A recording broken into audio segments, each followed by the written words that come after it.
పోరాడే వాళ్ళకి ఇంకా శక్తినిచ్చే ఒక మాట చెప్పండి. పోరాడే వాళ్ళకి శక్తినిచ్చే మాట ఏంటంటే అంటే మనం చాలా ప్రశాంతంగా నేనేం చేశానంటే నాలాగా ఎవరెవరు ఉన్నారో వాళ్ళందరం ఇంకొందరం కనెక్ట్ అయ్యాము కేసులు వేసిన వాళ్ళము. అప్పటికి కూడా వీళ్ళది ఏంటంటే ప్రాబ్లము, ఇది లేడీస్ నడిపిస్తున్నారని అనుకుంటున్నారు అందరూ.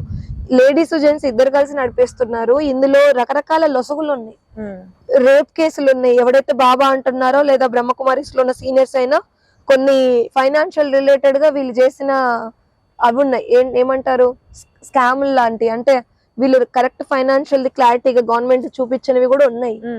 సో ఇక్కడ ప్రాబ్లం ఎక్కడ, ఇంకా అందులో అంతా ఆరితేరిపోయారు కాబట్టి వాళ్ళు చాలా రెడీగా ఉన్నారు. నేను అడిగేది ఏంటంటే ఇలా పోరాడుతున్న వాళ్ళకి ఇంత పోరాటం చేస్తూ ఒక మెసేజ్ ఇవ్వాలంటే మెసేజ్ ఏంటి, మెసేజ్ ఏంటంటే మీకు నిజం తెలిసినప్పుడు మీరు ఆ నిజం గురించి నిలబడాల్సిందే. ఇప్పుడు అది 1 సంవత్సరమా 5 ఏళ్ళ 10 ఏళ్ళ కాదు. ఇప్పుడు అది ఒక నాట్ ఓన్లీ బ్రహ్మకుమారి, ఏదైనా విషయం ఇప్పుడు నా ఇంట్లోనే జరిగిందో, నా ఇంటి ఎదురు వాళ్ళకి జరిగిందో, నా ఫ్రెండ్స్ కి జరిగిందో, ఏదో ఒకటి ఇలాంటిది వాళ్ళు కూడా ఫైట్ చేయాల్సి వస్తుంది కదా. ఏదో ఒక సందర్భంలో ఒక వ్యక్తితోనో ఒక వ్యవస్థతోనో ఫైట్ చేయాల్సి వచ్చినప్పుడు మనం ఆ ట్రూత్ ని పట్టుకొని నిలబడి వదిలిపెట్టుకొని ఉండాలి.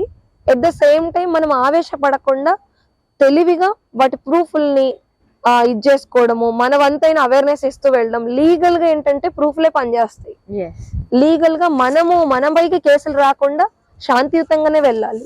అంటే ధర్మాగ్రహం చేయొచ్చు, అంటే నిలదీయొచ్చు, అడగొచ్చు, కానీ మనం వాళ్ళపైన తిరిగి ఎలాంటి అసభ్యకరమైన మాటలు ఇలాంటివి అనాల్సిన పని లేదు, అవసరం లేదు. ఫైనల్ గా అసత్యం వైపు ఉన్న వాళ్ళకి శిక్ష పడేది అది టైము కాలం చూసుకుంటది.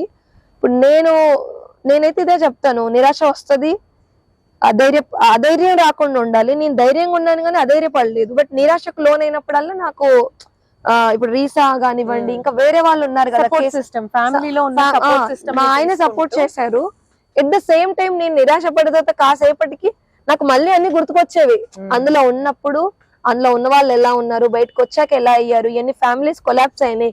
ఇప్పుడు ఒక మదర్ ఇక్కడ ఉంది తెలంగాణలో, కూతురు ఎక్కడో ఉంది బ్రహ్మకుమారి సంస్థలో. పాయింట్స్ అన్ని గుర్తు చేసుకుని క్రిస్ప్ గా ఎలా తను ఫోకస్డ్ గా, ఆ మదర్ బాధ నాకు గుర్తుకు రావడం అది సహజంగా జరిగేది. తిరిగి అంటే ఇప్పుడు కాసేపు మనం ఫైట్ చేసి అలసిపోయి కూర్చున్నా మళ్ళీ తిరిగి శక్తి పుంజుకుంటది కదా. ఇప్పుడు ఒక చెట్టు కొమ్మ విరిగిపోయినా మళ్ళీ కొత్త ఎగురు వస్తుంది కదా, అది ప్రకృతిలోనే ఉంది. మనం సత్యం వెంబడి మనం నిలబడాలి అనేది మన సహజ గుణం అయితే